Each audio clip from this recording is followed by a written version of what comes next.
And what is up, guys? It is me, Luke Mario 100, and today I'm going to bring you a brand new review for the game Evolve Stage 2. Now, this game came out about 2 weeks ago, but it was actually released almost 2 years ago, actually. And what the original game price was, it was a 2K developer AAA game that was $60 and came with like a season pass and all types of things like that. Now, the launch was horrible. The game was really bad. Like the mechanics and everything were horrible, and the community was just it was really popular, and then about a week later it just died out, and there were like maybe 8,000 players, if that. Now, they ended up taking the game off the market and then re-releasing it about a week to 2 weeks ago. And now it's a free-to-play game, it's back in beta, and it has a new name. Now what it's done is they've completely fixed the mechanics. Now, instead of the tracker only being able to use the dome, now everybody can use the dome. So if like the tracker is just trolling people or it's not playing their class, the other people can still use the mechanics and stuff. Now, each class still has their own thing that the other classes don't have, but everyone can use the dome, everybody can see the footprints to track the monster and all of that. Now, what this game does is it brings one monster and 4 hunters. Now, each hunter has its different set of abilities and a different role in the fight to kill the monster. Now, you have the assault class, which will be dealing most of the damage and it'll have a lot of health. And then you have Tracker, which is able to track the monster by giving you a general location, or able to even slow the monster by throwing grenades at it, which slow the monster for a period of time, and then able to track the monster shooting with a tracking dart, so you can follow the monster once they leave your general area. And then you go down to your support, and support pretty much has a very minor damaging weapon, so it doesn't really do much, but the support can throw shields on people, they can absorb damage, they can call down nukes for extra support on the weapon, or extra support against the monster.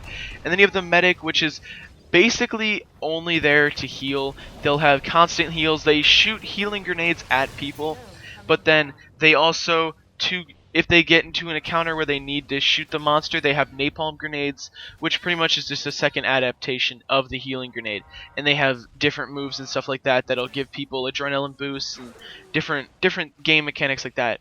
And the way that this game changed from when it was originally released as Evolve, it's honestly a completely different game in itself, because there's been so much that have changed that I see this game being free to play, this game being one of the biggest games of the year, because this game is just it went from a game that was complete trash to now this game is actually fun to play. It's easy to play, you can get right into it and understand everything.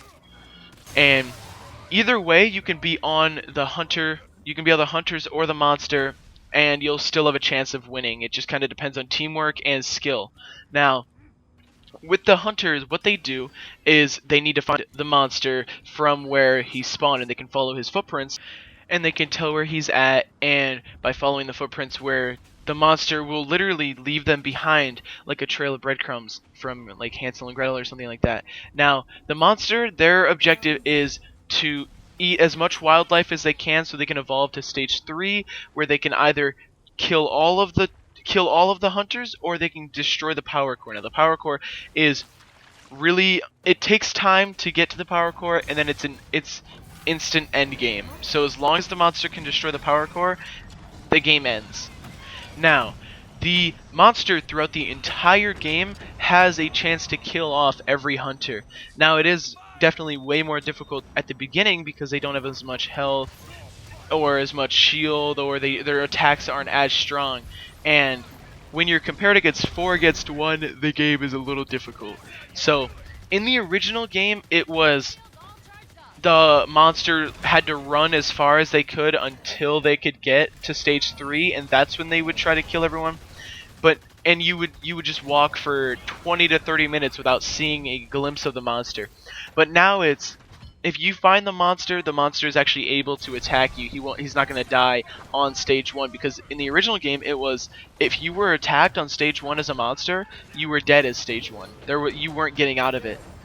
Now, I have gameplay here of me being the assault character and taking out the monster. Now, the monster is stage 1 at the moment, but as long as he can do enough damage to us, he can get those shields down and get out of there, and be able to regen his shields and eat more food to level up to stage 2. Now, I think in this gameplay, we actually were able to kill the monster before he turned to stage 2, which was nice, and that was help from the tracker and just quick thinking and being able to cut him off easier.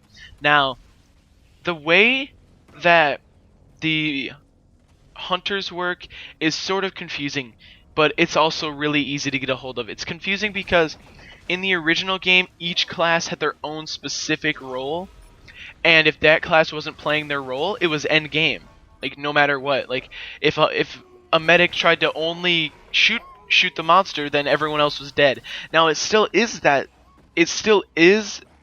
that way in the game now, except now it's, you have the support, which will give you a shield, and the assault has their own shield. So honestly, as long as the medic is doing a okay job, they should be able to keep you up with no problem.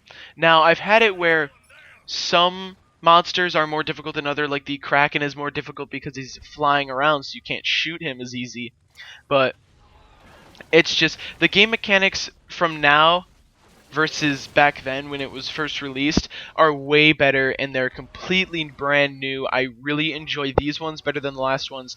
Now, what they did to honor the people that bought the first game was they called it the Founders Pack, and then they got everything from the first game, and then they also are planning on giving them more stuff as the game continues. Now, at the moment, there aren't any microtransactions. There's nothing you can buy with money. Everything in the game you have to either earn or have earned when the original game was out. Now, I'm hoping that they won't go back to that, but then I think they need to, because it's a free-to-play game, so they can't really support off of nothing. But hopefully the community in this game will keep it to where a free-to-play game with transactions isn't going to be too devastating on the community, because a lot of games do have that, where like some games are, if you buy something, you are way overpowered compared to the people that don't buy things. So I hope in this game it isn't pay to win. I hope it's going to stay how it is, where it revolves around skill and teamwork.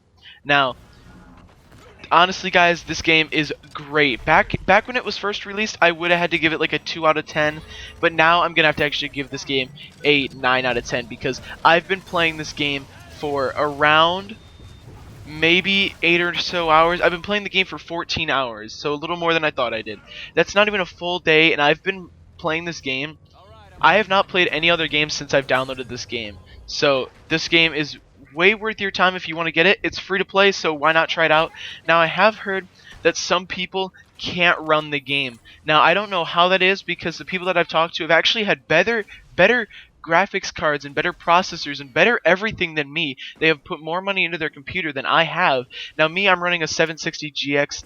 I don't know, something. It's, you know, so it's not the greatest. It's not the most expensive. It's not the best out there. But I can run the game at 100 FPS at max settings, and when I'm recording, it's still 60 to 90. So the game runs phenomenal with me. But I've had people that have way better computers than me complain how their game runs at max settings at 15 FPS or 10 FPS. Now, I don't understand how that happens. I don't know if it's just something with your background programs or whatever, but hopefully you guys, when you try this game, it'll work for you. So I'm going to have to give this game a 9 out of 10 review. The reason it's not a 10 is because at the moment it is still a beta, so things are liable to change.